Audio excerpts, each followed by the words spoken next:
It's hard to believe an audio system like this would get a Stirlingite like mine's sealed of approval. Hey everybody, it's A-Spec here, and today I'm taking a look at an audio system that my mother bought back when we moved into our own apartment. Our old apartment. And it's called the MCR-040. The CD receiver is called the CRX-040. And that has an interesting connection for me because, to me, it harkens back to the original Honda CRX, introduced in the 80s. But for Yamaha, it has a very different meaning. It means CD receiver, simply. But taking a look at the system, it's fairly minimal. You've got your power button, a big volume knob that looks like a radiator cap. It's designed to pay homage to Yamaha's award-winning motorcycles, and the input button for changing the source. You've got a dedicated stop button and a dedicated play-pause button for the CD. And you've got an open-close button for your CD tray, or you can push the open-close button and it will open. You can push the CD tray and the motor controller will sense that you're pushing the CD tray in and it'll automatically close it, or you can push the button. And as far as the actual CD playback performance of it, the audio is great, as I'm going to show you later, but the CD reader has been a little bit temperamental. It just refuses to read CDs sometimes. The little laser scanner unit will slam against the end of its track. Sometimes I've noticed, sometimes it'll do that, like it's trying to recalibrate, or it'll sometimes refuse to read a CD. It'll sometimes stop playing a CD in the middle of the disc and just refuse to go any further. But that's, as far as the problems we had with the CD reader, that's pretty much it.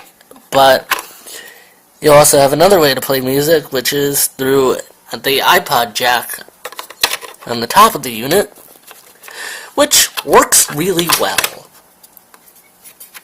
And it always reads the iPod. It never disconnects. It never corrupts audio. It never does any of this stuff. It's just, for the CD, it's a bit temperamental. You've also got a portable audio in jack, which we normally use for hooking up to an Xbox. Our Xbox is our DVD player, and we hook up an external monitor and just run the audio through this system. And getting to the audio, it is pretty good. It's got a good amount of bass. It doesn't overpower everything with the bass. The mid-range, it's there, but it's not quite as strong as something really good. And the high end is good, but again, it's nothing spectacular. It's not as strong as a really good audio system. But I've just got Lindsey Stirling's Shatter Me queued up here.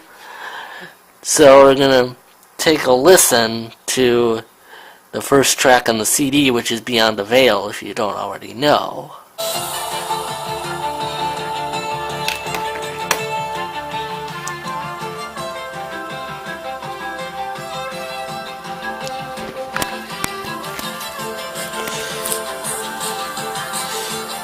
Yeah, you definitely get that stereo separation that I don't get in my room with my THX certified PC sound system.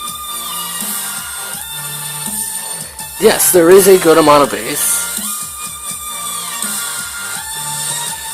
And the way the system is designed, if I'm just going to pause this for a moment. So the way the system is designed is it has what's called the Yamaha Active Servo technology, which basically it allows you to get bass reproduction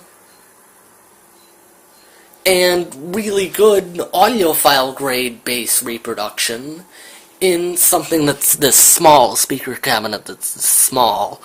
So you know, a speaker cabinet is a lot longer, which is by design, is designed to resonate within the cabinet of the speaker, and the port is much longer than any standard bass port would really be on any other speaker system, and that's because it's designed to reproduce bass by not only resonating within the cabinet, but also by sensing the actual movement of the speaker cone.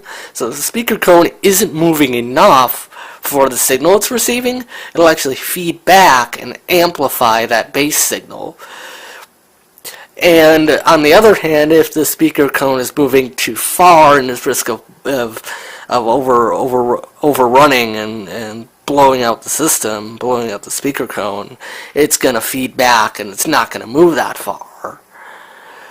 So it basically protects the system, but you can't use it with any other amplifier because then the speaker cone will go way too far and it will risk blowing out the speaker if you feed it any sizable amount of bass like I'm trying to do here. But yeah, Yamaha says use it with this amplifier only because this amplifier has the feedback circuitry that is required to make the system work. Don't use any other amplifier because you risk blowing out the speaker. So overall, the audio reproduction is really good. I enjoy it as a Stirlingite. I really think this is an ideal platform if you don't have much space, because the components are pretty small, as you've seen here. And yeah, it's got really good audio reproduction for its size, especially. So we can just continue with this.